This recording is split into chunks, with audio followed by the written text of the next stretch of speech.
Members of the House, I welcome you to what is the first special meeting of the 177th session of the Literary and Scientific Society. Now, you'll know that we're in a state of emergency tonight, hence our emergency debate. We've had two high-profile leadership resignations in the BBC. We have a potential billion-dollar lawsuit coming to the corporation, and also public trust may be swindling. This means we have to ask a lot of questions of the BBC. But before we ask questions of the BBC, I would ask you to direct those questions to me, because it is time first for President's Questions. So, do we have any President's Questions this evening? Yes, Flynn? What do you have for breakfast? For breakfast this morning. So, I came downstairs to the kitchen and my flatmate Rachel was playing the guitar, and I put some bread in the toaster and I had my toast, and I was thinking, what should I put on my toast? And while Rachel was deciding what songs to play, then the idea came to me, so we had a jamming session. That one didn't quite strike a chord. Well, you know me, breakfast puns are my bread and butter. Anyway, do we have any other President's Questions? Yes? On the topic of breakfast, what time is too late for it to be considered breakfast? I think if you believe it's breakfast, it is breakfast, because at the same time, yeah, I like the way I'm inspiring you here, because at the same time, it's 5 o'clock somewhere and that justifies pints. I think the same logic should be applied to breakfast. Any other President's Questions? Yes, Madam Treasurer. If you were hypothetically locked in the Oxford Union, what would you do in that situation? How would you prepare for that? How would I prepare for it? What an interesting hypothetical. I wonder where that's coming from. No, and that brings me on to another valid point. Congratulations to Beth, Henry, Ash, and of course Jonathan for representing the Society at the Oxford Union over the weekend. I think a round of applause especially. So how would I prepare? Definitely a lot of safety equipment. I think I'd get bubble wrap and maybe tape and wrap it around myself, and then a helmet as well with maybe a wee GoPro on it, so then I could get some quality content for the Insta. Any other President's Questions? Yes? Also, talk with the BBC, possibly the biggest BBC show at the minute is The Traders, and the finale obviously happened 2 weeks ago. How good would you reckon you would do as a trader? Oh, I don't know if it's one of those things where they pick me as a trader because other people don't think that I'd be good as a trader, like the way Alan Carr, spoiler alert by the way, but it's been on BBC. In fact, I found out, yeah, I'm just going to use this opportunity to rant a bit. I found out about who won the Traders 3 times before I watched the final, because I didn't watch the final on a Friday night. So the first time was one of my colleagues in the office on Friday went, "Oh, did you see that, Alan? Have you seen the Traders?" And me and my other colleague said, "Yes, we love watching the Traders, though we haven't watched the final." And as soon as we said that, she instantly went, "Oh, that Alan Carr, he's quite good, isn't he?" So that was the first time. The second time then, I went to type in literally the word "who" onto Google. And Google decided to preemptively go, "Who won Celebrity Traders?" And not only that, it then had Alan Carr in massive lettering right below it. And then the third time to top it all off, we always watch BBC News in my family, right? And they decided to do a it's fair enough, but they decided to do a full segment on Alan Carr winning the show. But yes, how would I fare in trader? I think I wouldn't do too bad. I'm used to wearing the kind of gown, so I enjoy wearing the cloak. Any other President's Questions? Yes, EJ. Hiring Etsy witches has become a very popular pastime. If you were to hire an Etsy witch, what would you hire it for? I know none of the words in that. No, I know Etsy. Would you care to elaborate on an Etsy witch? Etsy witch is where witches Yep. will offer their services to the kind customer and clientele of Etsy to put in their requests as to curses, potions, spells that they'd like to put on others, and they will do that for them. Oh, nice. So, what would I make use of an Etsy witch for? I think because we definitely lead it, I'd curse whatever team Liverpool's playing in the Premier League. I think that might come in handy. Yeah. Look, no fellow Liverpool supporter here. But yeah, that's probably what I'd use it for. Any other President's Questions? Yes, Flynn? Out of the 2 bells sitting on that table, which would you rather be? Would you rather ring when you're tapped on the head, or would you rather ring when you're shaken down? I think Yeah, I'd rather ring when I'm given a good check. So I go for that bell with the horse on it. Is it an appropriate time to mention no questions about my sex life for that there? In case any of you believe there is an innuendo within that. Any other president's questions? Come on, I know we've got some journalists in the room, so I'm expecting some good questions. This is not journalist related, this is related to the second question. When's the earliest you've had a pint? When's it too early to have a No, pint? when's the earliest you've had a pint? Oh, when's the earliest I've had a pint? Well, I mean, are we counting like afters at, you know, No, 5 past 12 in the morning? I would have said just how sad you are in the mornings. I think I've had a Bloody Mary before when I've been on an all-inclusive holiday. So that was like for breakfast in the buffet, so I'd say it was about maybe like 8 in the morning. Yeah. Any other president's questions? Yes, Luke. Which Beatle would you rather be trapped on a desert island with? Assuming they're all alive for this type of Yes. Because it wouldn't be much crack, to be honest with the 2 to the 4. I'd pick Paul. Yeah, I just really like Paul. He's my favourite Beatle. Any other president's questions? Yes. Build on this in a similar kind of manner. What is like the largest animal you think you could win in a fight against you? Well, Similar that's- field. And do I get like any prep time or equipment? No prep time. Oh, so just bare hands. Yeah, just bare hands. No morality in this. This feels like are you undercover for like the RSPCA or something? Like that's like a big sting operation. Best questions to ask people, honestly. Okay, interesting. I don't know. I feel like I could take a sheep. fairly large sized sheep. That's as far as I'm going with it. Yeah. Any other president's questions? Yes. Given you're a Liverpool fan, what football celebration, if you had to do one right now, would you do? If I had to do one right now, Right now. I'm trying to think of like all the. I love, right, in the 2010 World Cup, it was hosted by South Africa, and Tshabalala scored a goal, and he went and got like 3 of his, teammates, and they all got together and they went like this. So I would do that one. I think that's an iconic. And if you see me in Kremlin, specifically with my friend Alexander, we've managed to find a way to do that to every single song. So there you go. That's the one I would choose to do, which I did. Any other? Yes. Add on to the Liverpool, what is your favourite coping mechanism for our results? Just remembering that we have 6 Champions Leagues. That's always a good one. And also that we don't support United. That's always a great comfort to me. So it could be so much worse. Any other president's questions? No, in that case, we'll move on then to our private members' business. So this is your chance as members of the House to raise anything you saw in the news recently, anything that you found interesting, anything you want to gauge the rest of the members of the House opinions on. So do I have any private members' business? We'll go to Rani first. As the House might know, there has been recently quote-unquote allegations made against Trump with his relations with a certain US president. What does the House think about it?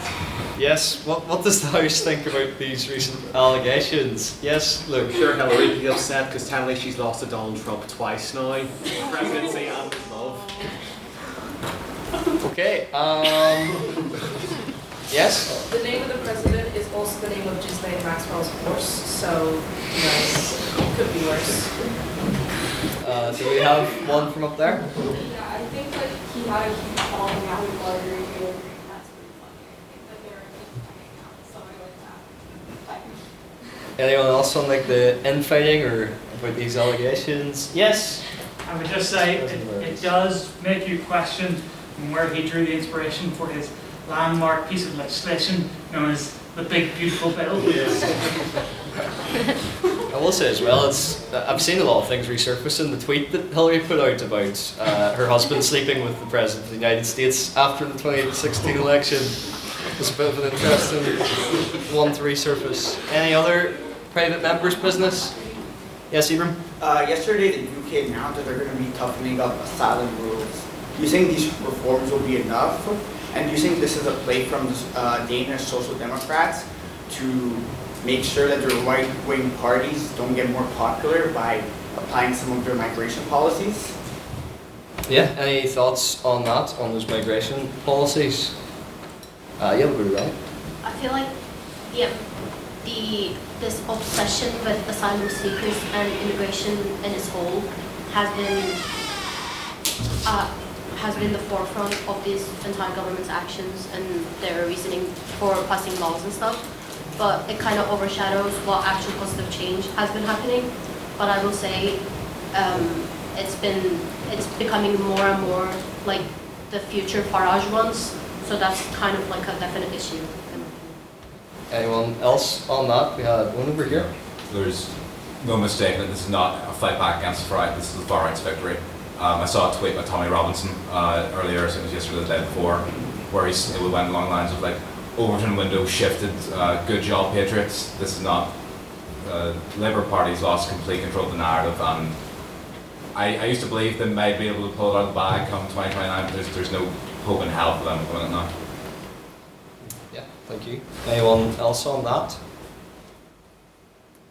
We'll maybe take one more piece of private members' business then, if anyone has it. Yes, Mr. Moon?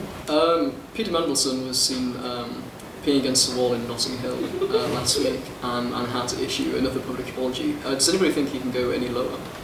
Okay, anyone? Peter Mandelson? You said public orgy? Public orgy? Yeah. Did it? You said public did I? orgy. Oh, right. Anyone else on that? Or does anyone else have one last piece of private members' business? Anything you wish to discuss? I just think it's interesting that Baker said public orgy. That'll be an interesting one for the minutes this I think I should Thursday. block that one out, actually. No, in that case, we'll go on then. I would like to invite in the place of our Secretary, Madam Vice President, to read the minutes from last Thursday's debate.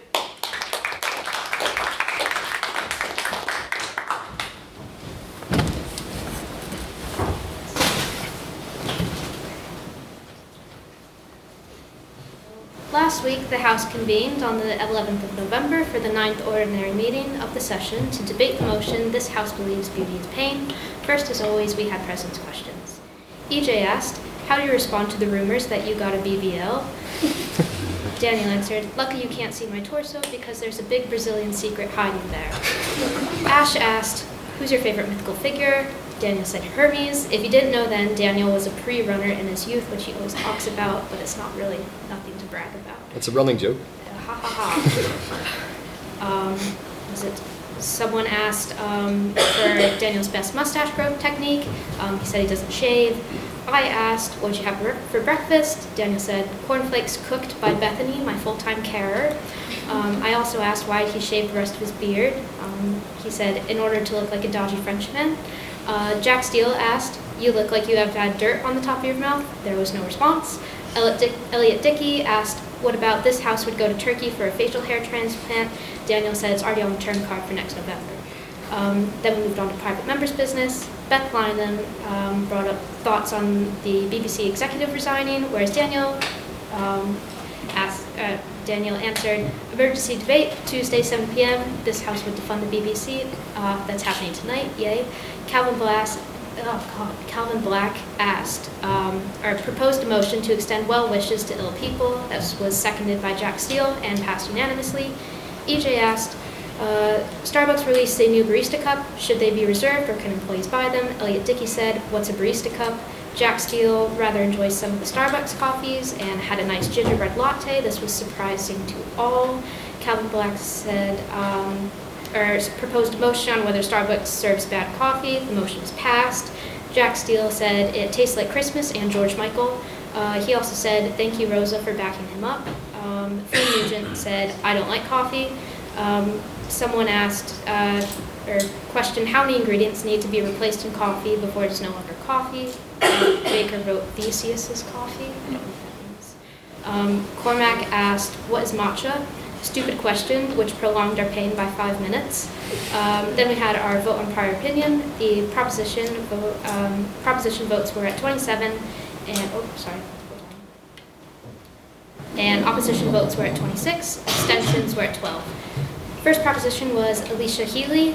She said, "Beauty is defined as giving pleasure to the senses or the mind. A BBL is a fatal procedure, 1 in 3,000. Daniel's okay though. It's ridiculous to go through pain just to appeal to a specific idea." Then we had first opposition, Elizabeth Noble. For the motion to stand, beauty must have to equate to pain. She then questioned what beauty means. "What is pain?" she asked. "Pain is waxing," she said. That's true. She will be beautiful without its torment. When you see a loved one, do you applaud the visage or the person? Beauty is a smile of her friends and her mother in the audience. Second proposition was Ailish Monaghan. Beauty is a term used to justify the suffering women feel. Helen's kidnapping by Paris is what kickstarted the Trojan War. Complimentary and impressive, but not good. That's me. She was forced to marry Guy. She didn't like that much. She was kidnapped as a child by Theseus. Beautiful people suffering at the hands of the gods is a common theme. Zeus is infamous for his lust. Narcissus is another example. So entranced by his own beauty, he was killed by it. Second opposition was Florence Dáire. Sorry if I get your surname wrong. She said, beauty isn't just pain, beauty is insecurity. In Mali, henna triangles are quite common. As the triangles grow, they symbolize prosperity and growth. What is fatal about a cute night out with white girl music? Nothing wrong with wanting to feel beautiful. It's all about having absolute baddies, she said. Third proposition is Enola Isaacs. Beauty is not the result of social achievement. It is a neurochemical reaction to a look. Beauty is subjective, but heavily influeed by regional beauty standards. The chopped guys want you to crack. The chopped guys want you to crack all have one feature, height. EJ then POI'd by saying, I love a short king. She was then ignored. It's by design, not chance, that beauty standards have changed. Used to see a village baddie once in a lifetime, but now you see them every day. What's not vibey is torturing yourself just to look good. Third opposition was Anya Saluja. Beauty is a combination of qualities which contribute to the pleasure of the mind. Beauty in itself isn't fixed, it's subjective. If you study from our own free will without worrying what others think of you, that's freedom. Beauty isn't pain only when it's forced upon you. Beauty is only painful when it's performed for others. Pain doesn't come from beauty, it comes from pressure. Fourth proposition was David Martin. Beauty and pain represent two polar opposites. Each manifest themselves in a plethora of ways. Beauty can be cliffs, sky, songs, smells, grass, leaves. Sphinx is never as nice 2 nights in a row, that's true. Beauty is temporary and fleeting. Beauty is life and pain is death. The lion accepts his receding hairline with dignity. David said, Rose was right to let that bloke sink in the Atlantic. Narcissus murders, steals and lies, kills himself with a dagger when we desperately cling to beauty. Over time we destroy it. Without the existence of agony, we wouldn't be able to appreciate beauty. If every experience is perfect, then there is no growth, death, purpose or beauty. Wait. Pain gives us perspective. I stand before you, beautiful, beautiful pain-ridden people. Beauty and pain is inseparable. To have one without the other can't work. Fourth opposition was E.J. Colton. E.J. started by comforting Daniel and saying that there's no shame in wanting that butt to jiggle a bit more. Why on earth would you take male standards for gospel, she asked. Movember truly is the most wonderful time of the year. Ed Sheeran is able to walk around looking like that. Beyonce and Jagging share the same stage is shocking. Women have standards too, and they're not painful. Ed Sheeran has a wife who isn't legally blind. Women, all you need is a mullet and a mustache. Salmon sperm to the face is supposedly a good skincare routine. Henry then asked, surely it's a bit painful for the child workers who have to make the products. EJ responded, surely it's painful for the guy who gets to jack off the salmon. Physical beauty is me. Enough nerds to fill the room in uni to watch her speak. We then heard the question for prop, which was asked by Elliot, answered by David on proposition, and answered by Elizabeth on the opposition. Then there was the question for the opposition, which was asked by Peggy. It was answered by Elizabeth on the opposition and answered by the proposition by Annie. Then there was the abstaining question, which was asked by Ella. It was answered by the proposition on the proposition by Annie and answered on the opposition by EJ. Then we had our vote on speakerability. The proposition and with votes of 19, the opposition had 31 votes and abstentions had 7 votes. Then we had council announcements. Ella said there were 36 maidens so far. She encouraged new maidens to sign up. Henry said congrats to Divya and Chris for breaking an Earl Sport competition, and talked about the Irish Novice Debating Championship. Beth encouraged people to not to not travel first class on the Enterprise. She also mentioned we have a Christmas dinner on the 26th of November, next Wednesday, at House, and many Christmas debates beforehand. James mentioned that there is a lit talk with the Archbishops Martin and McDowell next week, and Jack said we are heading to Lavery's. Can I take the minutes as read? Aye.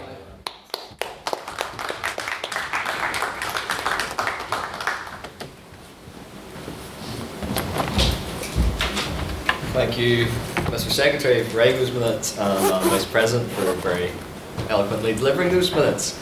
Now it's time for the reason we're here, for the emergency itself. This House would defund the BBC, but first we have a few introductions to make, so I'd like to introduce on the proposition Mr. Secretary Bakaer. Then second proposition representing the gown, here we are very pleased to collaborate with Luella. Then a fellow Literific member, Eoin, closing for the proposition. And of course then we go over to the opposition representing the gown tonight. We have Luke. Then we also have on second opposition former political programmes editor for the BBC, who's now strategic communications advisor, Michael Cairns. And finally representing the gown, Dáire, for closing opposition. So we have a very exciting debate about to take place. Best of luck to all of our speakers. I must mention as well, you'll notice, and I have a very nice trophy beside me, because as part of our initiative to get more societies involved in speaking at the Literific, because we have 3 speakers from the gown tonight, this qualifies them for a competition called the Grand Campus Tourney. So, how that works is that tonight's 3 speakers will be marked by myself and Madam Vice President, and then be put in a league table for all the other societies who have collaborated with us before. We had the Lore Society last week, who set a solid benchmark, so best of luck to our 3 speakers for that. And of course, you'll be marked on presentation, rhetoric, argument, teamwork, and engagement for tonight's debate. And of course, you can win, have your society etched in history and your name engraved in the inaugural Defund Cup. Very humble, I know.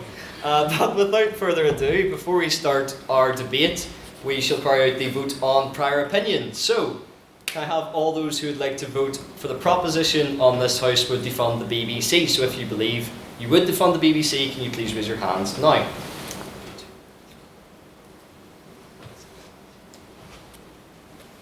That's 8? Yep. And can I have all those who would like to vote opposition, all those who would not defund the BBC, please raise their hands now?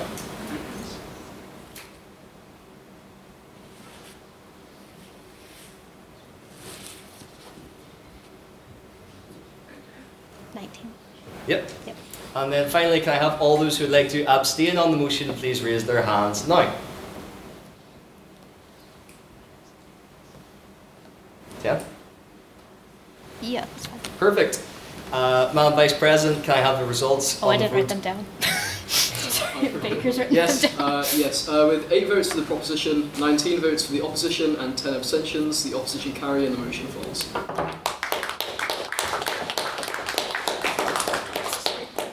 So now, without further ado, I would like to invite... first of all, it's important that we go through the rules, of course. Each speaker will take it in turns, proposition and opposition, to come to our podium tonight and deliver 7-minute speeches. The first minute of their speech and the last minute of their speech is protected time, as indicated by our bell. That means for those 5 minutes in between their speech, they have unprotected time. This means they're open to POIs, or points of information, where you as a member of the House, or you on the other side of the debate, can challenge a point that they're making while they're at the podium. It is up to the speaker's discretion as to whether they accept a POI or decline a POI. POIs can be made by raising your hand and shouting on that point of information, or POI, nice and loud so you catch the speaker's attention. Also, another rule for POIs is that they are kept short, no longer than 15 seconds. Otherwise, I'll have to use my gavel, and you don't want me to use the gavel. Also, there's a rule called barracking, which means after a speaker has accepted or declined a POI, you must then give 15 seconds until you can offer another point of information. And finally, if any of our speakers want to swear at the podium, Madam Vice President, what will happen to them. Yes, if you swear or if you piss me off, you owe the house a bottle of port, and it must be paid timely, or else I will come after you. I'm sorry, I know you're a guest, but I will find out where you are. Yes, so just pay timely. Yes, thank you. So those are all the rules for tonight's debate. So without further ado, I would like to invite to open the debate and open for the proposition. Bakaer to the podium, please. Can you take minutes? What? I can't take minutes, judging. Wow.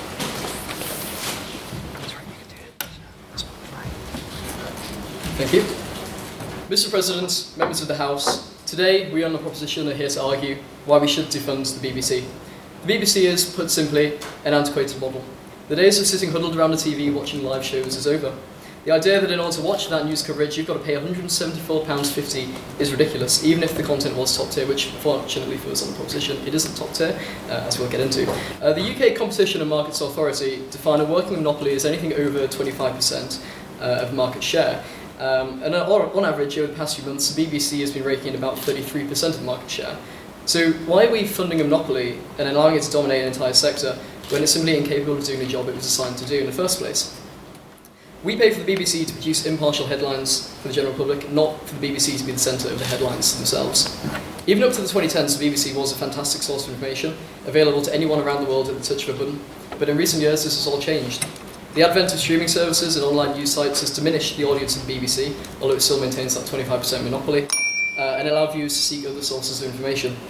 More recently, the BBC has been at the centre of so many scandals that it makes Iris Robinson, if anyone knows who Iris Robinson is, none of the people in my team do. You do, right, okay, it all makes sense then. It makes Iris Robinson look like a saint. And to name just a few, we had the sacking and conviction of Hugh Edwards, the face of BBC News, for possessing indecent images of children, the sacking of both presenters of MasterChef for using sexual and racist phrases, the coverage of Dominic Cummings by Emily Maitlis on Newsnight, the report of Nigel Farage being too poor to hold a Coots bank account, and the suspension of Gary Lineker and the portrayal of Milton Keynes as a slum.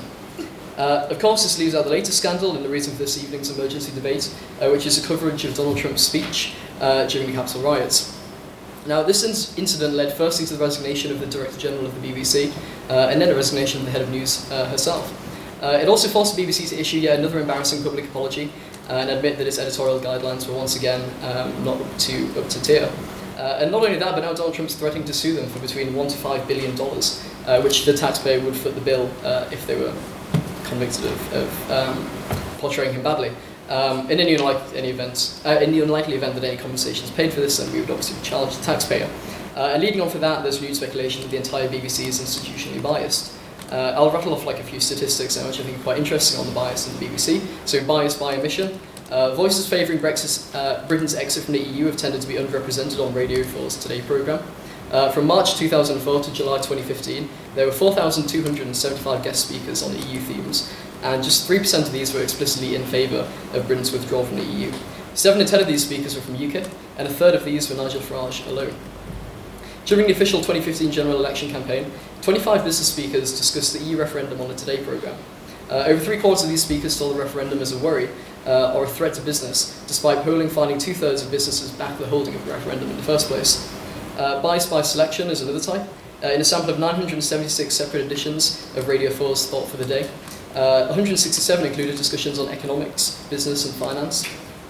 2/3 expressed a negative opinion on capitalism, markets and business, while just 8% gave any sort of positive perspective. Negative commentary outweighed positive commentary by a factor of more than 8 to 1. And every single one of these has been verified and backed by the Institute of Economic Affairs, whose own Director General agrees that the only course of action is defunding and privatisation. But it's not all in doom and gloom. There are precedents available. Royal Mail used to be a publicly owned body similar to the BBC under a charter until 2013 when it was privatised and forced to stand on its own 2 feet. Its share price increased from its initial flotation, and the company is still standing as the largest postal service in the UK. And in a similar way that the BBC is under threat from new forms of news and entertainment, Royal Mail was sold off as emails began to overtake actual letters. And as you know the Litterific, we absolutely love Margaret Thatcher. And what was George? You love Margaret Thatcher. And what would that sort of excellent woman say about the latest developments about the BBC? She'd have it defunded and denationalised probably. Competition is what keeps the markets alive. And whilst in previous years public ownership of the BBC was in the national interest, this is no longer the case. Frankly, the BBC needs to stop being fed by Keir Starmer and needs to stand on its own 2 feet, just like Royal Mail did. You know, another thing that we love in literature is the French, and there's a long list of all the terrible things that the French have done over the past few years. It's actually quite remarkably difficult to find a single redeeming quality about them. But this is except for one thing. In 1987, France's sort of B-Tech copy of BBC One, TF1, was sold off into the private domain. This was done to free up public finances, deliver some competition into the sector, and complete a series of nationwide privatisations. In 2022 also, our brie-munching cousins did something remarkable. They scrapped their licence fee and took funding for other publicly owned channels out of VAT taxes. I'm not suggesting that we do the same thing in the UK, because our chances are pretty terrible. Instead, we could axe employees of BBC, take out advertisements, cut underperforming shows, and move channels like BBC Three online, which there is a precedent for because we did in 2022. Go ahead. On the point of privatisation, can I just kind of clarify, are you holding up the post office as the perfect example? The post office which led to the whole scandal for postal workers?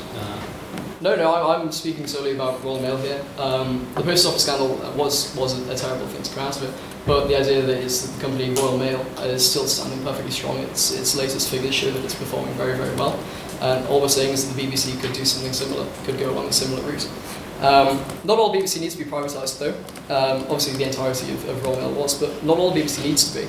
The current economic model is unsustainable and taxpayers should refuse to keep footing the bill for the failures of this underperforming public body. All in all, everybody agrees that the change is needed, and why shouldn't that change be the defunding, denationalisation and alteration of certain parts of the BBC? Thank you for your time.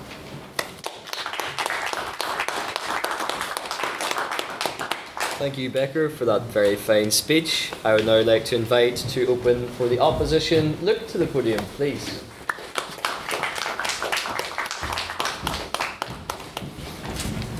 Good evening, Mr. President, Ms. Vice President, Mr. Secretary, although you are in the opposition, so you know I take that back, and everyone else attending the debate tonight. Now, me speaking at the debate as both a news writer for The Gown and a member of the Terrific is basically a multiverse crossover event, or like I'm giving testimony at my parents' divorce. I can't decide which one. But may I say, it's great to have two great institutions collaborating. And speaking of great institutions, let's go back to 1922, when the General Post Office, as mentioned earlier, created the British Broadcasting Company, the BBC. In 1927, it was established by the Royal Charter as a public corporation. The government has influence in the BBC, but the Charter established editorial independence and impartiality. It's not funded by private corporations to make a profit, but we, the people, we build this so-called monopoly for our own public interest to inform us. The opposition's arguments can be condensed into one question, which I definitely did not steal from a BBC advert in the 1980s, which was definitely not sent to me by the President. What have the BBC ever done for us? Now, let me answer that question. The BBC News is a 24-hour, multi-award winning news channel with various prestigious flagship programmes. BBC News at 1, 6 and 10, as well as Politics Live, Question Time. The BBC is responsible for over 18,000 hours of programming a year, and output of 50 hours of programming a day, and an audience of 3 million people a day tune in to either BBC News at 6 or 10, according to the Broadcasting Agency's Research Board. I'm going to call them BARB for short. If we look at BARB's total broadcasting monthly viewing chart and we take BBC programmes compared to ITV, Sky and other UK news channels, the BBC pulls far ahead in terms of monthly viewing. In fact, according to the BBC's annual report, 84% of UK adults use a BBC service each week. 94% use it each month. So much for a feeling news programme.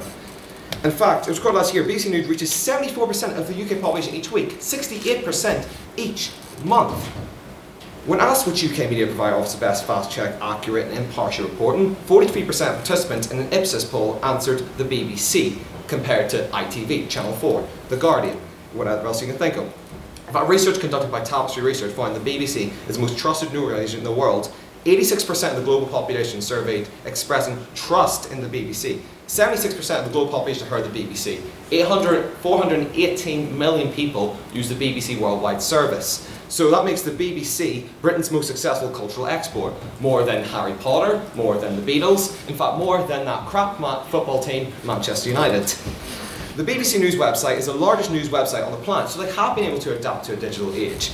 And in fact, they've had 909.6 million visits this past month. Well, the BBC News app is now the #1 news app in the world. With all success, and looking at the amount of trust and how credible the BBC is, are we seriously suggesting the BBC should be defunded? They are the world's leading news provider. They should not be condemned to defunding because of a few scandals, which my colleagues will touch on later on.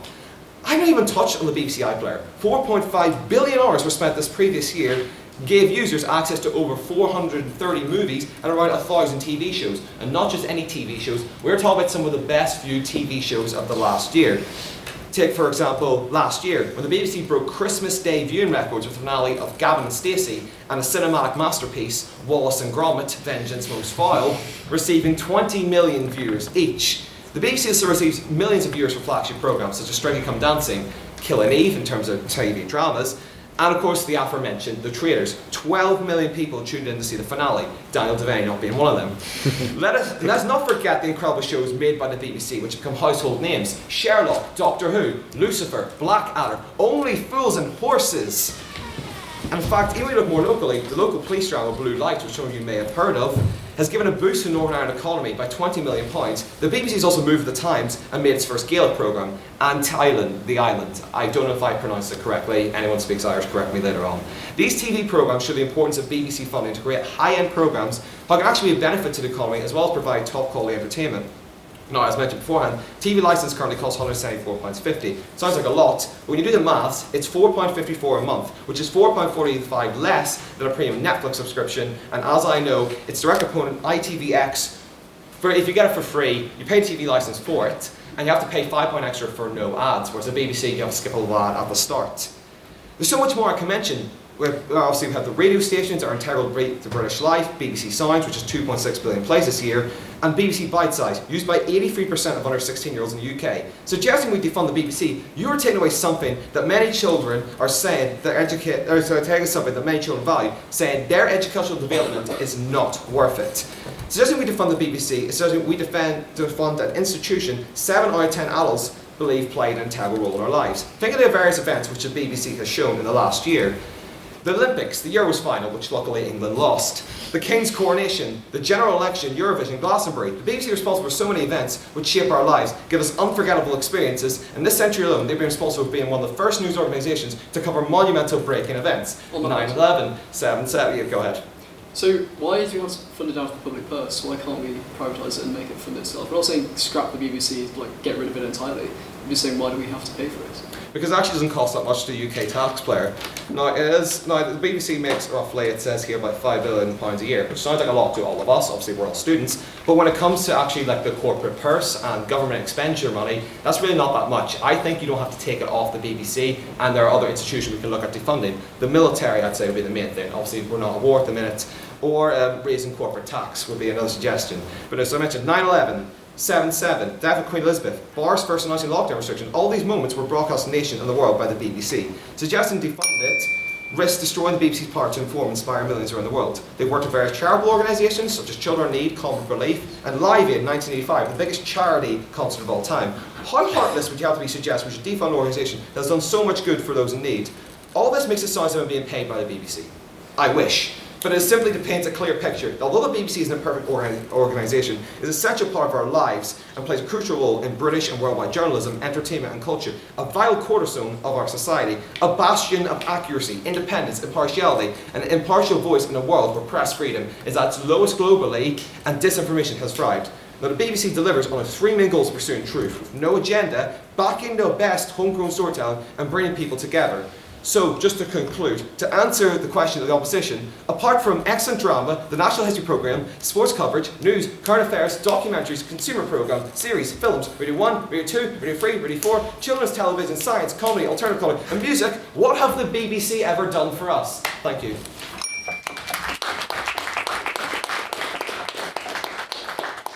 Thank you, Luke, for that very fine speech. Can I indicate that speakers from this point onward use the mic just to make sure that you're being picked up by your own mic for our podcast? And with that, I would like to invite second on the proposition, Luella, to the podium, please.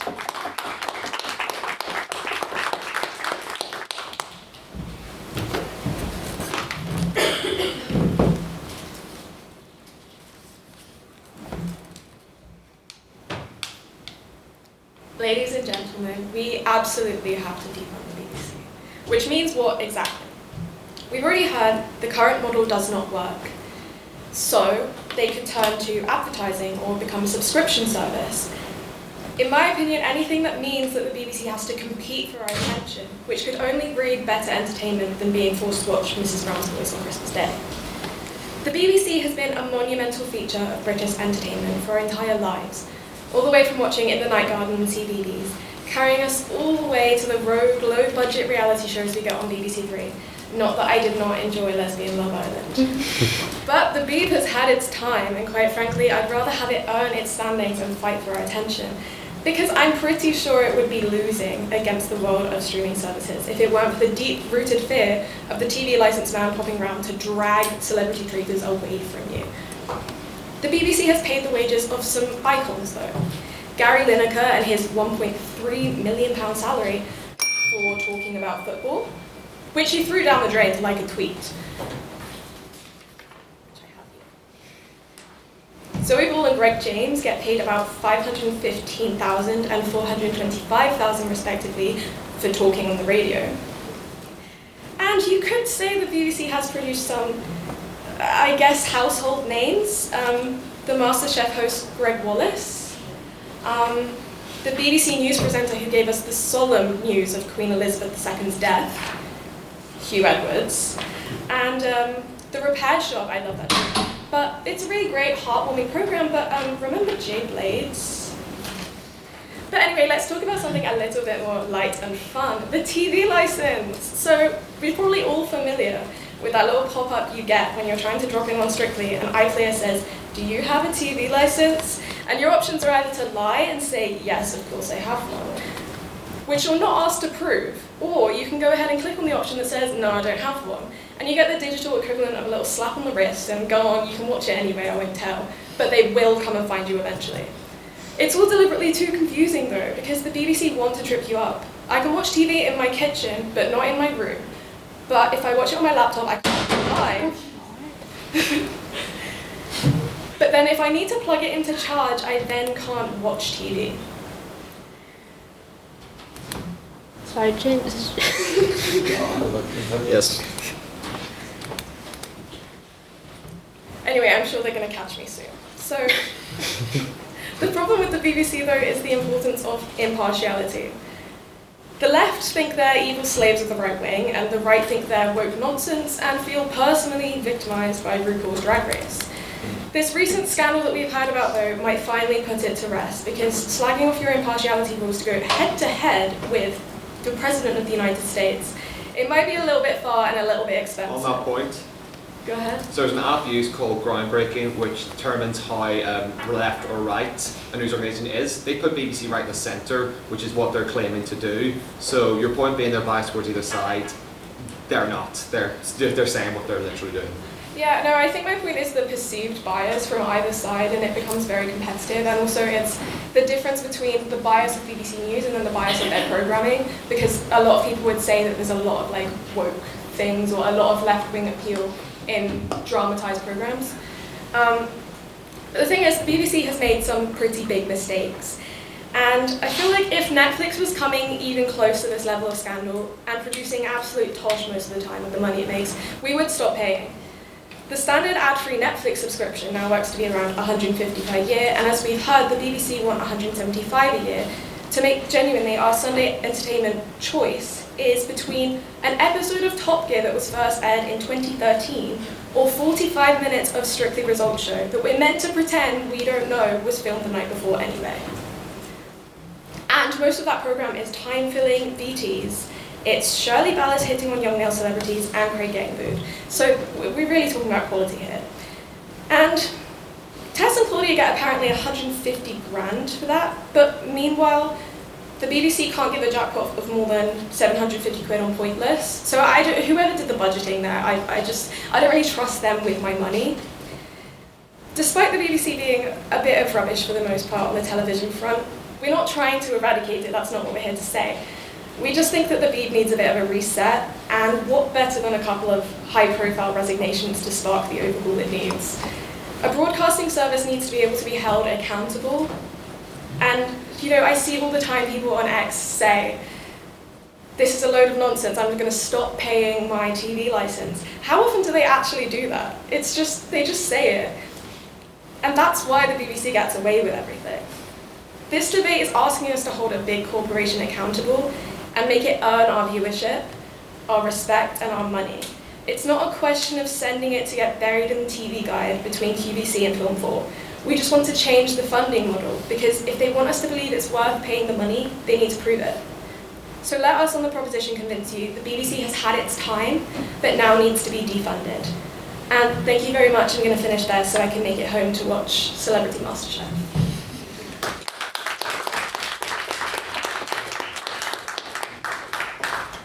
Thank you, Luella, for that very fine speech. I would now like to invite the second on the opposition, Michael Cairns, to the podium, please.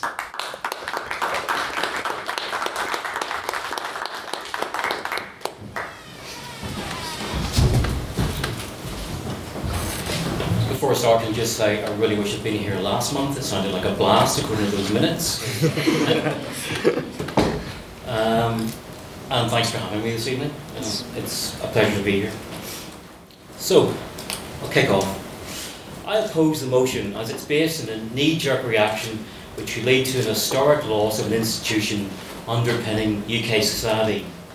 An institution which has an unmatched ability to hold those in authority and the wealthy to account, which singularly reflects democracy in action, which has been a lead developer of many of the technologies which today carry things like Netflix. And despite the thrust of this motion, it is an institution already being defunded. 72 people died at Grenville Tower because of poor decisions by the London Fire Brigade. In 2017, people bled to death in plain sight in the foyer of the Manchester Arena because a police commander wouldn't let ambulance crews enter the building. These were all due to decisions taken by individuals who made mistaken judgments, enforced by those around them. Despite the gravity of the outcome, no debate ensued on defunding the three bodies, all of which, like the BBC, are paid for by taxpayers. The Trump edit decision, which has led us to this debate tonight, threatened no one's life or safety. But like those other decisions, it grew from an arrogant peer group belief that it was justified. Yet now the call goes out for defunding the BBC, not in the spirit of seeking review and improvement, but rather in the malice of political revenge.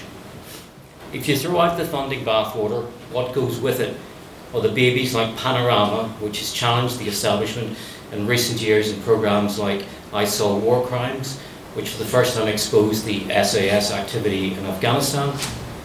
Go on to a journalistic powerhouse powerful enough to secure interviews like that with Prince Andrew, which today leaves him simply called Andrew Windsor. 60% of the network programming budget that we've heard much about is now spent outside London, with Blue Lights a visible sign here in Belfast, creating work in the creative industries. Defund it and that goes away.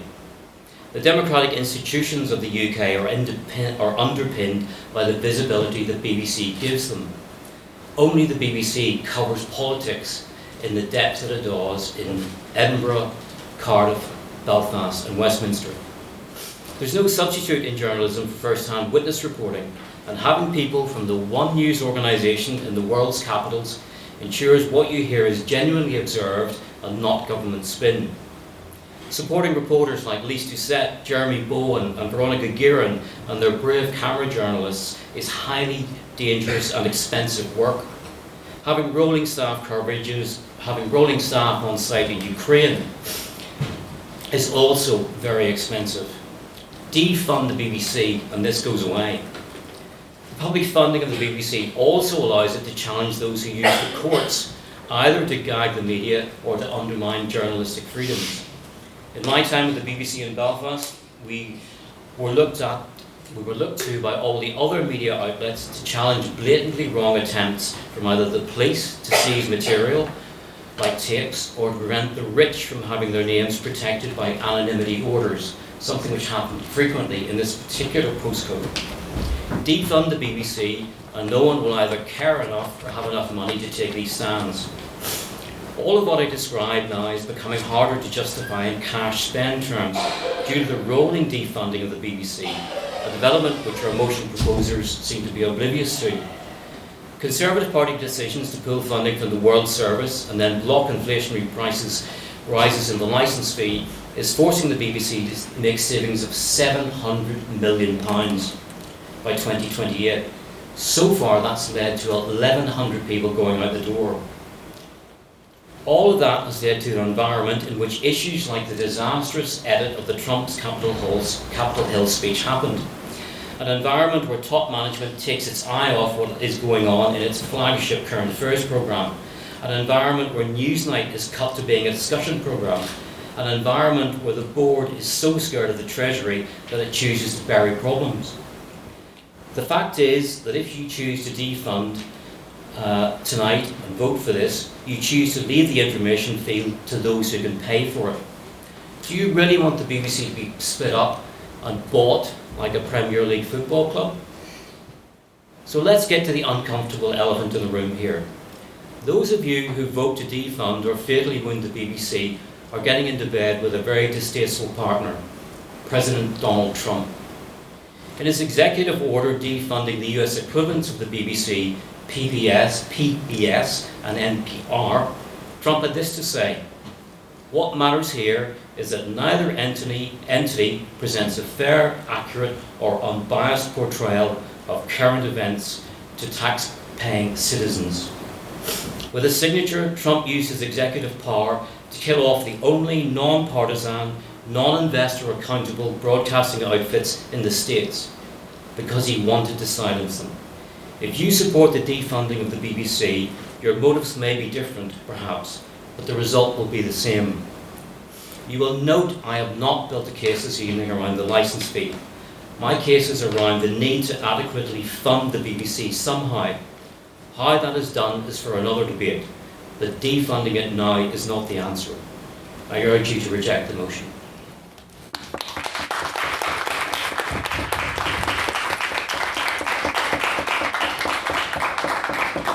Thank you, Michael, for that very fine speech. I would now like to call to close for the proposition. Eoin, to the podium, please.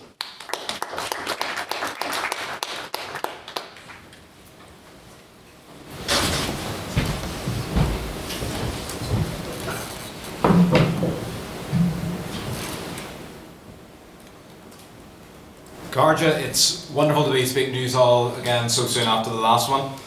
The BBC has stood the test of time, from its beginnings in the 1920s through to its modern status as an extension of English culture.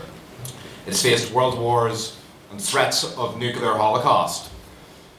But in a world that has seen the BBC in continual scandal and controversy, the question must be asked: is the BBC fit for purpose now, and what can we do about it? We've seen numerous examples of why, in my eyes, the BBC has failed to meet the expectations of a public broadcaster in its current form.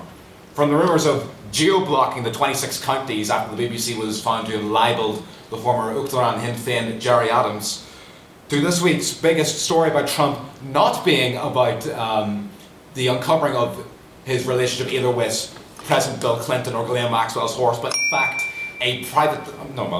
quite public spat, which has resulted in the resignation of the BBC Director General and the BBC News CEO, and a possible lawsuit being launched by Trump against the corporation.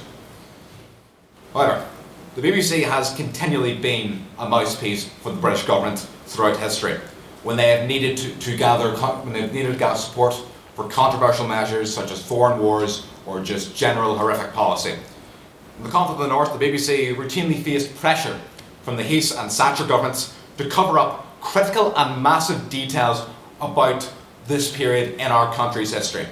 In his studies, Robert Savage uncovered that higher-ups in the BBC had practically threatened journalists for interviewing members of the IRA. This, in addition to many other similar stories and lies of omission on the part of the BBC during the conflict, leading up to the reckless and absurd ban on Sinn Féin activists from being broadcasted, which was then later overturned by the Major government. This created a... Does the Speaker accept that it was the BBC who defied the Thatcher government by voicing over those, by giving Gerry Adams, etc., a voice? Yeah, there was. You could have a whole debate on this topic, but you need to. That's just got me out of left field. Within the culture of the BBC, there was a continual pressure from the British government that completely rejects previous opposition comments about it being independent or impartial. Because there was pressure on journalists in the BBC in the Troubles. That is indisputable.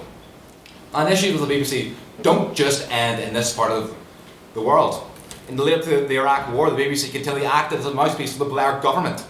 When the entire thing was later exposed as a farce following the end of the conflict, the BBC simply resumed, quote, impartial reporting, going with the wind and taking little responsibility of their own actions. The BBC continually also can't get their grimy little hands off the Middle East, as we've all seen from their limited coverage of the genocide in Gaza. And when it was reported, it was using language that completely misconstrued the situation, trying to portray... Go ahead. Was it not the BBC who exposed the Dr. Kelly memoir that the thing was supposedly sexed up, the dossier? So is that... Individual people within the BBC, but I'm on about the institution. Go back and forth, I'm afraid. I'm on about the institution. There is nothing in this world that can be done without money. In fact, that's the entire premise of today's debate.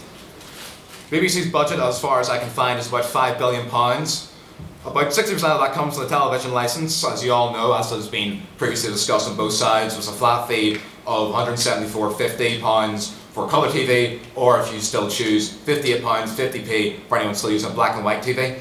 This means that lower income people proportionally have to pay more out of their earnings to access a product they already own in the form of their television. This means that higher income people, comparatively, have more choice in terms of accessing a product they already own. That includes the decision whether to get streaming services. That includes upgrading your television at all. Some may even be tempted to go back into physical media, DVDs, Blu-rays. It's still very accessible today, even if it is on the down low. This, Akarsha, is nothing more than limiting the freedom of the working class. The opposition would have you believe that the BBC is a friend of those on low incomes, that they are helping them with this current model of funding. No. The BBC is one of those many chains, a chain that has just been misconstrued as something that it isn't. Eoin? Yes? If you want to take the BBC out of the British public's sphere, then what you're really doing is you're handing it to even more right-wing publications like the Daily Telegraph, the Daily Express and many others that are going to be a lot more biased than the impartial BBC. Now, we could... That could be a fair claim. It would be in a blank canvas, but whenever we're discussing this topic, we need to ensure that it's done in a constructive way, assuming that the people responsible for this know what they're doing. So there is measures to prevent the far right from getting more into the BBC, because it is an issue today, no doubt about that. You could even replace the TV license itself with direct treasury funding, which could, in the end, work out costing lower comparatively, because it would be technically a more flat thing, because you wouldn't be worrying about colour licenses, non-colour licenses, all that. Go ahead. So you're talking about working class people having to pay off a TV licence, but if we have direct funding from the government, they have to have tax raises for that. So that'll be an even further burden on the working class. Aye, but if you look at it in terms of their expenses, if you reduce the television licence and have a similar-ish tax introduced, that would it wouldn't affect it that much. In fact, it would make it more proportional in terms of the burden on when you look at other classes. Now, defunding does not mean damaging the BBC as an institution itself. I do love the BBC. It was what was in my house growing up. My favourite TV show was Doctor Who, all that stuff. And I'm reminded of when Doctor Who was good, it was on a shocking budget. Maybe the next golden era of the BBC is on a lower budget. Go ahead.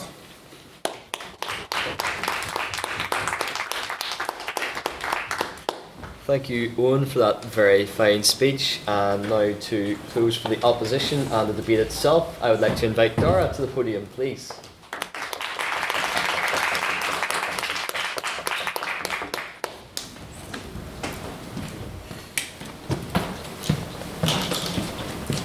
Members of the House, today the argument being held before us is to tear down a publicly owned, internationally respected institution that has provided independent and impartial journalism for well over 100 years. Defunding it would weaken the public's access to reliable information, leaving space for the spread of misinformation, something prevalent in the media landscape today, especially with the rise of artificial intelligence. The proposition wants you to believe that defunding the BBC would somehow strengthen our media landscape, but such a stand would lead to the rise in private, profiting media outlets, driving out the key aim of what the Broadcasting Corporation is really about, serving the public interest. The BBC's Trump editorial error has been held up as proof that the institution is broken, but if we take a closer look, it was exposed, scrutinised and corrected as both the Director General and Head of News resigned, because the BBC is publicly accountable, issuing a public apology and reviewing its editorial procedures to ensure such mistakes don't happen again. That is not an argument for defunding, but rather an argument for keeping a system that can acknowledge its mistakes. This approach is exactly what the BBC values are built on, and one of their core values quite literally states, we are accountable and deliver work of the highest quality. Something they have proven in the last number of days and weeks. The public sector is not afraid to pressure those in power.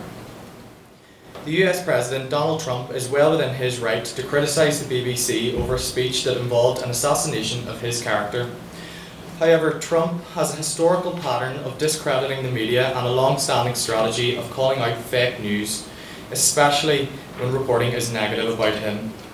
This is not just a problem with the BBC, but many news outlets, including the New York Times and Meta, which Trump has formally sued, as well as having a range of legal battles with channels in the United States, such as ABC, CNN, and CBS. You have to wonder, is the BBC really the problem here? Political figures often attack independent media when they face scrutiny, which is something we have seen for years in the BBC, on television and radio programmes such as the Andrew Marr Show, Politics Live and Any Questions. Yet however angry or agitated a politician has gotten or felt, a legal battle has never been taken against the BBC akin to the nature of those taken by Trump against Meta and the New York Times.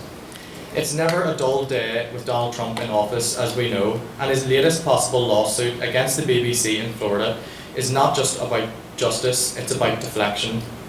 He is under pressure from ongoing controversies daily now at this point in his presidency, including the convicted sex offender Jeffrey Epstein and his files, which are being voted on in the House of Representatives today. Some of his strongest allies in office are now turning against him, including Georgia Rep. Marjorie Taylor Greene, who believes he isn't putting America first. The lawsuit is a way to shift his attention from his crumbling support. The BBC is held to a much higher standard than private sectors like Sky News or the Daily Mail because of its role as a public service broadcaster, but this should not be used as a reason to defund or undermine it.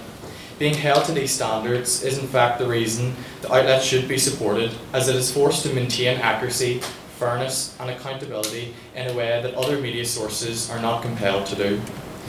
Take Sky News, which created a social media account Halo, a female-focused TikTok channel that was taken down after just 3 days, being described as both patronising and sexist amongst critics.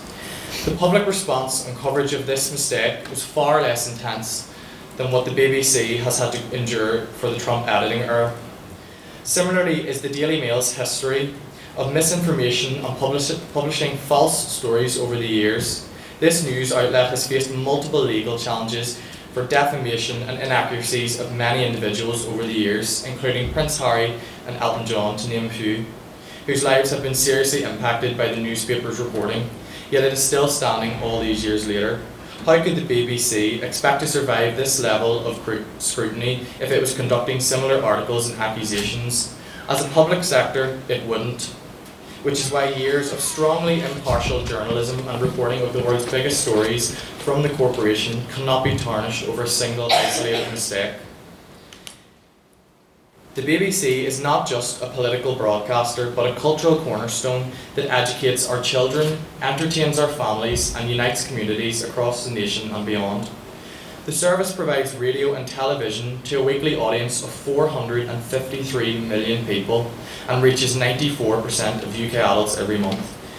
To defund the BBC would ignore the act of accountability and diminish. If you wouldn't defund it, what would you do instead to sort of fix? Because there's clearly something wrong with the BBC. You know, their editorial guidelines have been breached many times, there's been loads of scandals. If you're not going to defund it, what would you do? Well, there's what some of the colleagues in my team have done quite it's just different distribution of funding, doing different things with it. I think the point as well about the scrutiny of some of the members of the BBC, that stuff happens everywhere, in every workplace. So I think it's just nature that they're in the television and they're in the media that it looks worse on the BBC. But the reality is things like sex scandals and all the rest, it happens in every workplace, it happens in my workplace as well. The attacks on the BBC are distractions from those who fear its scrutiny and simply want our public broadcasting sector gone away. A society without the BBC is a society that is less informed, less connected and less free. The BBC is not just a UK-based outlet, but it is a global media leader that holds a huge influence worldwide. And its international broadcasting began years ago in 1932, providing local, regional and international coverage of stories that matter. What other organisation could fill the global void that the BBC would leave? What other organisations could operate multilingual services, providing audiences with journalism in over 42 languages? What other media source could replace staff in 64 cities across 54 countries? No private sector outlet, driven by profit and focused on limited market, could ever match this level of international presence. That is why the House must reject the motion to defund the BBC.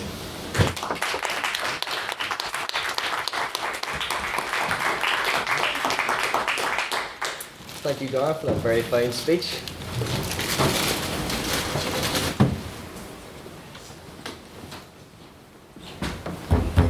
And yes, thank you to all of our speakers for what has been an incredibly entertaining debate. Now I would like to open the floor to questions from the House. So this is your opportunity as members of the House to ask the proposition or the opposition, maybe a question to do with something you feel wasn't elaborated on enough, or a different point that wasn't included in tonight's debate. So do I have any questions, first of all, for the proposition, please?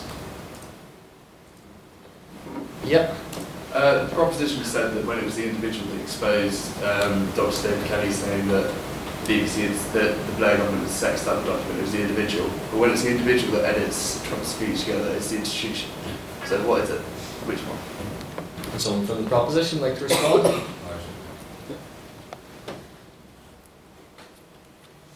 Sure. When it's for you, it's the institution. When it's against you, it's the individual. So why do you hold different people to account in different ways when it was both individuals that made mistakes, not institutions? Yeah, it was individuals that made mistakes, not reflecting the institution. The Trump edit was no back and forth, I'm afraid. It was the individual who held the Blair government to account. No back and forth. Owen, would you like to respond? Sorry. There's no doubt that both of those were actions of individuals that reflected on the institution. I'm not disputing that. They are both actions of individuals. But when I both no back and forth. Thank you. Can I have a response from the opposition, please? On the same point? Yeah. The decision to publish the story about Kelly and that the whole thing was sexed up, that was much more than an individual decision. That went really high up the chain because the BBC was putting itself on a limb against government policy. So that was excellent journalistic work, which was supported then at senior level. Thank you. Do I have a question for the opposition from the House? Yep.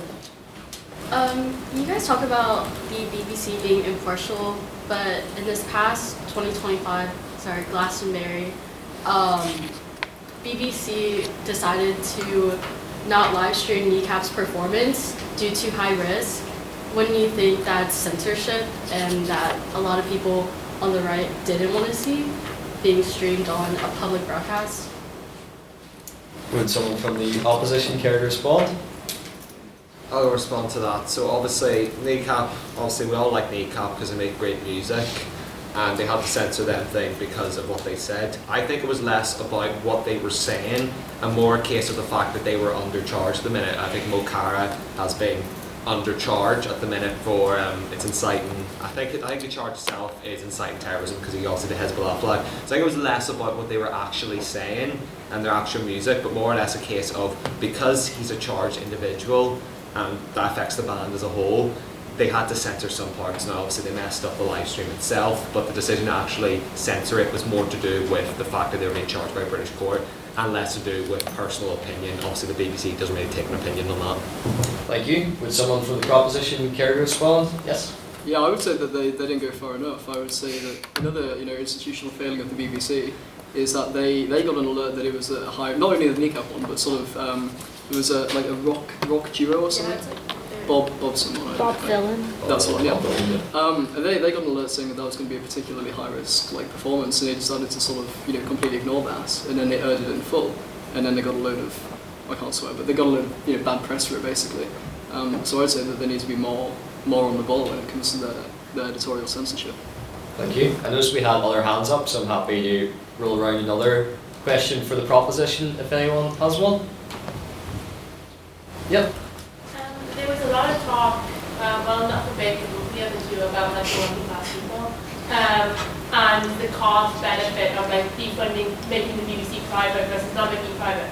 But it's not really clear to me how people will save money by not paying their TV license and then having to pay for streaming services, where they kind of get a 2-for-1 deal. Plus, that's including BBC bite-size news, because nowadays a lot of news is behind paywalls. How does it benefit working class people specifically in paying differently when I don't see how they're paying less when you consider all the services the BBC have to offer, rather than specifically focusing on the TV license and the news? Thank you. Would someone from the proposition care to respond? I think it was directed to the last two speakers, but it's completely up to your side. Do you want to take it? I would just say that I think the issue that we have is that it's a flat tax. It's £175 for everybody. I think what we're trying to say is what would be more fair is having some kind of taxation where, depending on the income that you make, you pay a different amount. The people who earn more, the same as the income tax system, banding system. The more money you make, the more money you pay for a license.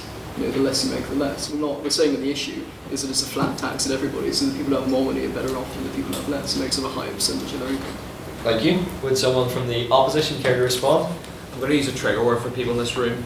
Socialism.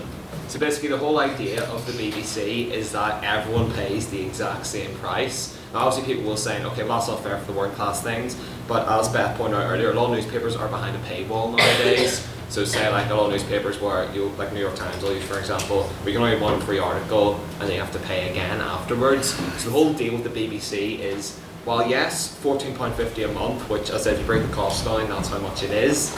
It does seem like a lot, but you're doing it to get access to BBC iPlayer and everything else. You're not paying more, so you can access BBC Signs, BBC Radio. Whereas say other things like I mentioned ITVX earlier on, you're paying £5 extra on top of the TV license to get no ads. So the whole idea of the BBC and the TV license is that it's a fair game for everyone, and it is a realistic price. £14.50 is a price that most people will be able to pay. Thank you. And then another question for the opposition, please. If you have one, yes.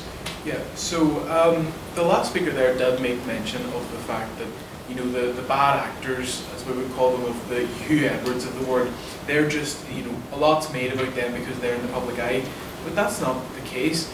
I take great umbrage with the fact that quite a lot of our tax dollars went to essentially predators, and you offer no real reason why we should still fund the BBC in light of that. The fact of the matter is, no matter what news channel you go to, you get a cesspool and a cesspit of essentially toxicity.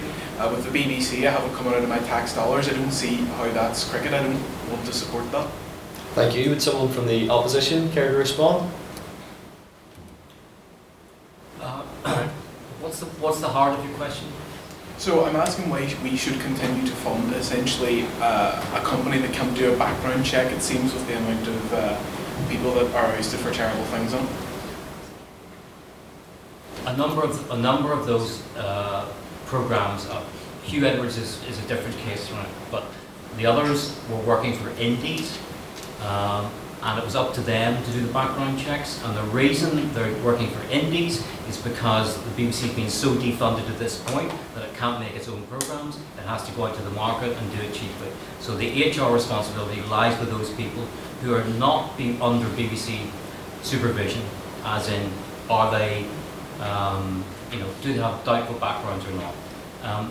Edwards was a big failing because there were people in the newsroom saying this guy's dodgy, and he should have been pulled out a lot earlier. So the answer to the question lies in a failure to tackle the big beasts, the big talent, and that is an issue. It goes way back to Savile. So yes, you're absolutely right to be disappointed in that. Thank you. Would someone from the proposition like to respond? Yeah. Yeah, we would disagree with you. Yeah, that's exactly what we've been saying on the proposition. Good question. Thank you. And then finally, we will have our abstaining question. So this is a question that is put evenly to both the proposition and the opposition. So if it starts with, well, this one applies a bit more to the proposition, or, well, this one applies a bit more to the opposition, that would not be an abstaining question. And you'll know it's not an abstaining question because I have a gavel and pretty good aim, and you can imagine the rest. So, do we have any abstaining questions? Yes? So, this is kind of the thing of, we've kind of been talking about defunding the BBC and what that looks like, but it isn't, again, particularly clear what the impacts of defunding the BBC is as a whole. So, proposition, why is it better that the BBC should be privatised, and why opposition-wise it's so bad that the BBC could be potentially privatised? Would someone from the proposition like to respond first? Yeah? I don't know either. I think that the public sort of broadcasting is extremely important. Most developed nations have them, so outright privatising the BBC in short medium term is probably not the right decision. What needs to happen is the funding needs to be done in a more constructive manner, and the influence the British government has down its neck needs to be sorted out. That's kind of overall where I believe that enough. Thank you. Would someone from the opposition care to respond? I would say privatisation. What goes privatisation means somebody putting money into something. Okay, you've got to buy it to privatise it, and the only people with money in the world at the minute are the Saudis, the Qataris, and the Chinese. That's who'll end up controlling BBC. Thank you. And now it comes to the conclusion of our debate tonight. This is the vote on speaker ability. So you're not voting on what your personal opinion is, you're voting on the presentation, rhetoric, argument, teamwork, and engagement of each of our speakers tonight. So can I have a show of hands for all those who would like to vote for the proposition on the vote on speaker ability, please? You can also vote for yourself, it's worth noting. Oh yeah, great. Vote for yourself. 3. And can I have all those who would like to vote for the opposition on speaker ability, please raise your hands now. Started sort of a conversation, but not like that.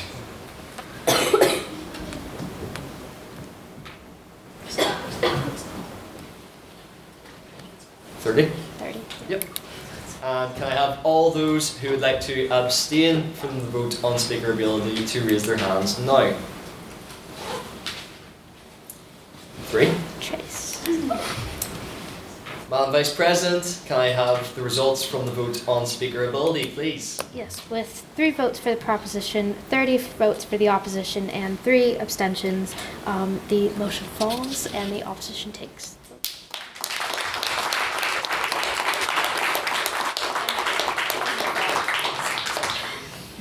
Thank you. And I'd like to say once again a big congratulations to all of our speakers tonight.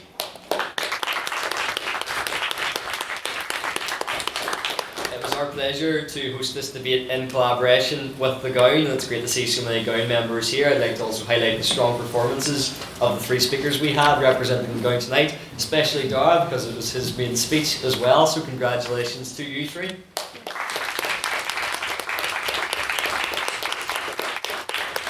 I would love to reciprocate the gratitude for having you tonight, Michael, our debate as well, for certainly enhancing it with your experience. So I thank you, and you're always welcome to the Society. As a token of my appreciation for the Gown being here tonight, and for yourself, Michael, being here tonight, I'd love you to come up to the front, Ellen, the chief editor of the Gown, and Michael, to accept the token of our appreciation, some of the horrific pin badges.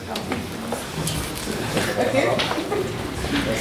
Thank you very much. Yes. Thank you very much.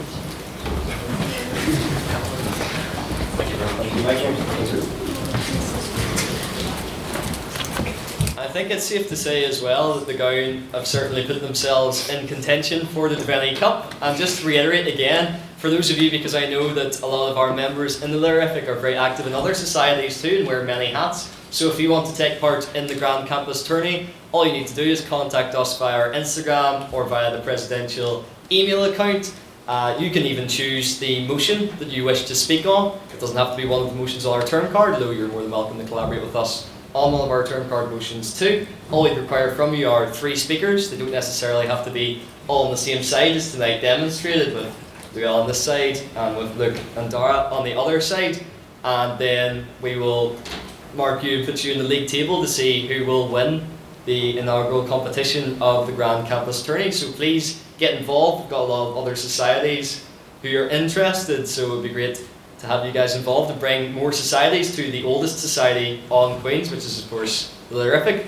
And not only that, we're a very active society. We've got a lot of other things going on. You'll notice behind me here that we've got 2 QR codes. Please feel free to scan those for the exciting debates we've got coming up for the socials and events. And that brings me on very nicely to council announcements. So, members of council, do I have any announcements for the House tonight? Madam Treasurer? So this is just a reminder, the fixed link has not been put up because I have been busy, but it will be put on tonight. So that is for the Christmas dinner we'll be having next week. It's £28, which includes a wine reception beforehand, little themed Christmas debate, which you can speak on if you want, fill out the form in the WhatsApp group. Then we'll have a little dinner at house with a bottle of wine per whoever when you show up. Not a bottle for everybody, but like, you get what I mean. We have to figure out the head count of that. So that'd be also free wine at the thing, but not unlimited, guys.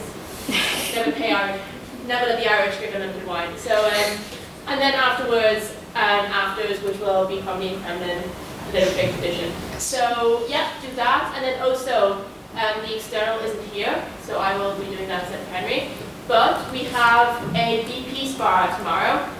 That is British parliamentary debate for people who don't know, and it's a more kind of like argumentative and analytical form of debate. It doesn't include any rhetoric, but it is really good for argumentation. So if you want to like improve your arguments, anything like that, come to somewhere in the PFC tomorrow at 6 o'clock, and we'll be hosting a little spar. And it's very informal, and there's no pressure on anybody. And it's really good. If you also want to debate competitively, like I got to go to the Oxford Union over the weekend.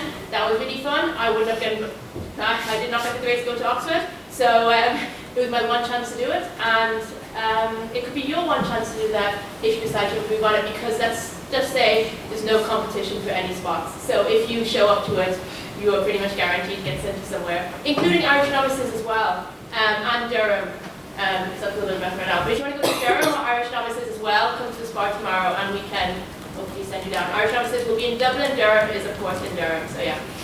Thank you.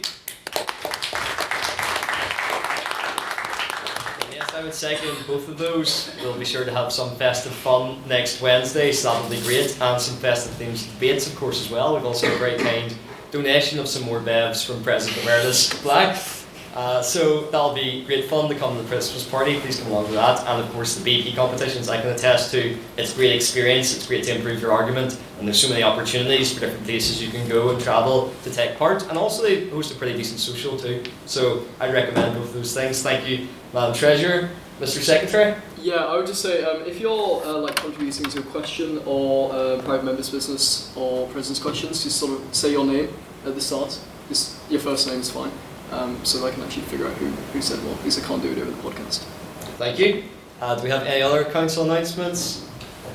Yes, so I'm the events officer, James, and I'm glad to say that we have an event next week. It's on Tuesday with two archbishops of Armagh, of the Catholic Church and the Church of Ireland. It will be styled as an ecumenical dialogue, basically aimed at fostering good community relations and having a well-needed discussion about faith and religion and young people.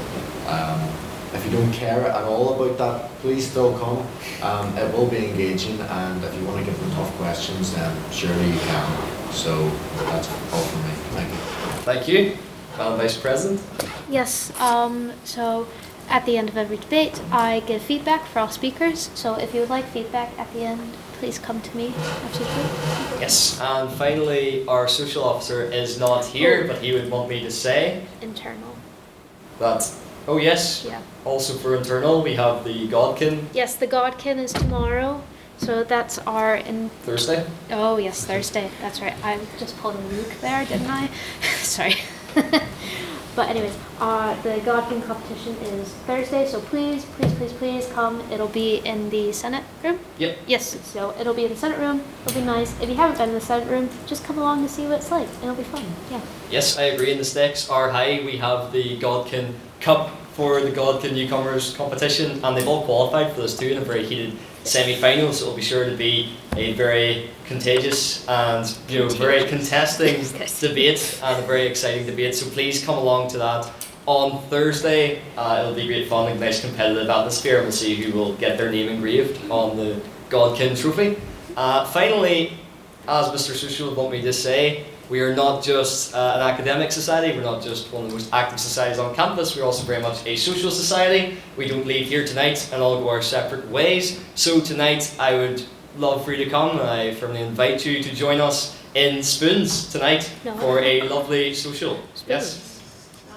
So, Not libraries. No, not libraries this time. Why aren't we going to libraries? I agree. Why are we going to libraries? Yes. No, we're going to Spoons. Why? I'm like a bit upset about that. Yes, so join us at Spoons tonight. And finally, can I have speakers to the front for our photos? Well done to everyone involved. I'll see the rest of you all at Spoons and Council to help me set up. Thank you.